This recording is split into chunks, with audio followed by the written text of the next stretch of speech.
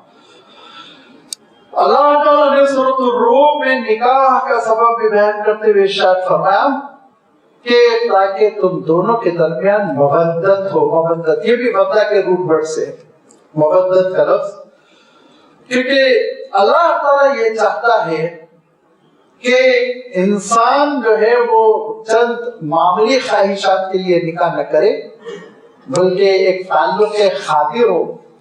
اور یہ تعلق خاطر اگر پیدا ہو جاتا ہے نا تو پھر نہ صرف یہ کہ طلاق تفریق کی نوبت نہیں آتی، بلکہ آپ دیکھیں گے کہ بڑھاپے میں بھی یہ محبت برقرار رہتی ہے، جبکہ غرضیں ایک دوسرے سے اغراض ختم ہو جاتی ہیں، کوئی غرض باقی نہیں رہ جاتی، لیکن ایک دلی لگاؤ، تعلق خاطر، ایک محبت، خالص محبت یہ برقرار رہتی ہے۔ تو ارشاد فرمایا کہ اللہ تعالیٰ چاہتا ہے اس مقصد کے ساتھ نکاح کیا جائے۔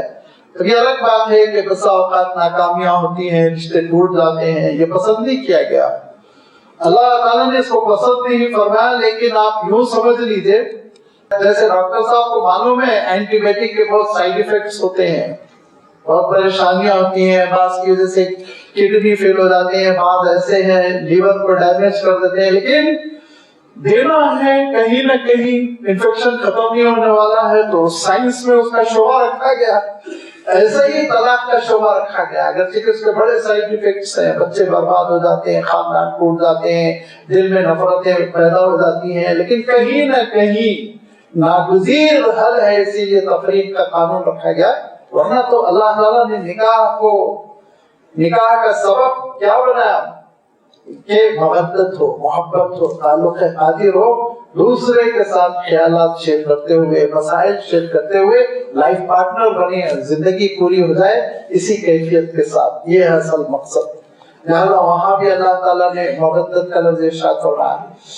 ایک جگہ اور اللہ تعالیٰ نے تُنْقِلَ إِلَيْهِمُ الْمَوَدَّةَ کا لفظ اختیار فرمایا، وہ ایک خاص واقعہ ہو گیا تھا، اور وہ واقعہ یہ ہوا تھا کہ حضرت حاتم بن بلتہ نے مکہ مکرمہ میں خط بھیجا تھا بعض اہم سرداروں کے نام، کہ بظاہر ایسا لگتا ہے کہ اللہ کے رسول صلی اللہ علیہ وسلم کسی بھی وقت مکے کا ارادہ کریں گے کنٹرول کرنے کے لیے، لہٰذا تم تیاری کر لو۔ اس طرح کی عبارت پر مشتمل ایک خط انہوں نے ایک خاتون کو دے دیا، وہ خاتون خط لے کر چل پڑی۔ حضور اکرم صلی اللہ علیہ وسلم کو اطلاع ہوئی کہ روضۃ الخاخ کے پاس، ایک علاقے کا نام ہے روضۃ الخاخ، تو روضۃ الخاخ کے پاس وہ خاتون ہے۔ اللہ کے رسول صلی اللہ علیہ وسلم نے 3-4 صحابہ کو بھیجا، کہا ایک عورت کے پاس خط رہے گا، مکہ مکرمہ وہ قافلہ جا رہا ہے، وہ لیٹر لے کر آؤ۔ قافلہ گھوڑے دوڑایا، بہت تیزی سے چلتے چلتے پہنچ گئے، وہاں دیکھا واقعی ایک قافلہ بیٹھا ہوا ہے، کچھ لوگ ہیں جو آرام کر رہے ہیں، اور اس میں ایک خاتون بھی تھی۔ تو ان سے صحابہ نے کہا کہ تمہارے پاس لیٹر ہے وہ ہمارے حوالے کر دو۔ انہوں نے کہا میرے پاس کوئی لیٹر نہیں۔ تو ایک صحابی نے کہا اللہ کے رسول صلی اللہ علیہ وسلم کی انفارمیشن نعوذ باللہ غلط نہیں ہوتی، بیبی آپ عزت کے ساتھ لیٹر دے دیجیے ورنہ ہم تلاشی لینا جانتے ہیں۔ وہ گھبرا گئی، انہوں نے اپنا سر کا جوڑا کھولا بالوں کا، اور اس میں سے خط نکال کے حوالے کر دیا۔ صحابہ لے کر واپس آئے، حضور اکرم صلی اللہ علیہ وسلم کی خدمت میں رکھ دیا۔ اس خاتون کو کچھ نہیں کیا، چھیڑا نہیں، کوئی تکلیف نہ پہنچائی، گرفتار نہیں کیا، بد کلامی نہیں کی، بس خط لے لیا، آپ صلی اللہ علیہ وسلم کی خدمت میں وہ خط رکھا، آپ صلی اللہ علیہ وسلم نے پڑھوایا، اور حضرت حاتم بن بلتہ کو بلا اور کہا تم تو بدری ہو، بدر میں ہمارے ساتھ شریک تھے، اتنی بڑی غلطی کیسے تم نے کر دی؟ تو حضرت حاتم بن بلتہ رضی اللہ تعالیٰ عنہ کہتے ہیں اللہ کے رسول میرے معاملے میں فیصلہ کرنے میں عجلت سے کام نہ لیا جائے، مجھے صفائی کا موقع دیا جائے۔ تو آپ نے فرمایا کہو کیا کہنا چاہتے ہو؟ کہا میری بیوی اور میرے بچے مکہ مکرمہ میں پھنسے ہوئے ہیں، اور ان کو مشرکین مکہ بہت تکلیف پہنچا رہے ہیں، لہذا میں یہ چاہتا تھا کہ یہ خط دے کر تھوڑی سی لائلٹی حاصل کر لو ان سے، تاکہ وہ میرے بیوی بچوں کو ہجرت کے لیے چھوڑ دیں اور وہ مکے سے مدینے آ جائیں، میرے ساتھ رہے۔ اس محبت میں نے مشرکین مکہ کو یہ خط لکھ دیا تھا، اور مجھ سے غلطی ہوئی، جو سزا دینا ہو دے لیجیے۔ حضور اکرم صلی اللہ علیہ وسلم نے کہا بھائی تم بدری ہو، اور بدر میں جتنے صحابہ شریک تھے ان کے لیے اللہ تعالیٰ نے یہ وحی بھیج دی ہے کہ یہ جو بھی کریں ان کو ان کا گناہ نقصان نہیں پہنچائے گا، تمہیں بھی تمہاری مغفرت ہوگی، تم جاؤ کوئی مسئلہ نہیں، ایشو نہیں بنا ان کا۔ لیکن اللہ تعالیٰ نے قرآن مجید میں آیت نازل فرمائی کہ کیا ہو گیا اے مسلمانوں کہ تم اپنی دلی محبت اور چاہت مشرکین مکہ کے لیے ظاہر کر رہے ہو، یہ نہیں ہونا چاہیے تھا۔ چاہے کہ تمہیں قریبی رشتہ دار ہو تمہارے، چاہے تمہارے خاندان کا ایک جز وہاں پر کیوں نہ ہو، لیکن مودت یہ تم اہل شرک کے لیے خالص نہ کرو۔ خالص محبت، پیور محبت جو ہوتی ہے دلی محبت، وہ تم اہل شرک کے لیے اس کو شیئر نہ کرو، یا آئندہ سے تم یہ حرکت نہ کرو۔ لہٰذا وہاں پہ بھی اللہ تعالیٰ نے مودتن کا لفظ ارشاد فرمایا۔ اور پھر اس کے بعد سے جیسے کہ میں نے شروع میں آپ کی خدمت پہ بات رکھی کہ اللہ تعالیٰ نے اپنے لیے خود اللہ تعالیٰ کی صفات کے طور پر 2 جگہ لفظ ودود ارشاد فرمایا۔ چنانچہ اللہ تعالیٰ نے حضرت شعیب علیہ السلام کا قصہ بیان کیا، اور حضرت شعیب علیہ السلام کی جو دعوت تھی وَاسْتَغْفِرُوا رَبَّكُمْ ثُمَّ تُوبُوا إِلَيْهِ، استغفار کرو، اپنے گناہوں پر نادم ہو جاؤ، توبہ کرو،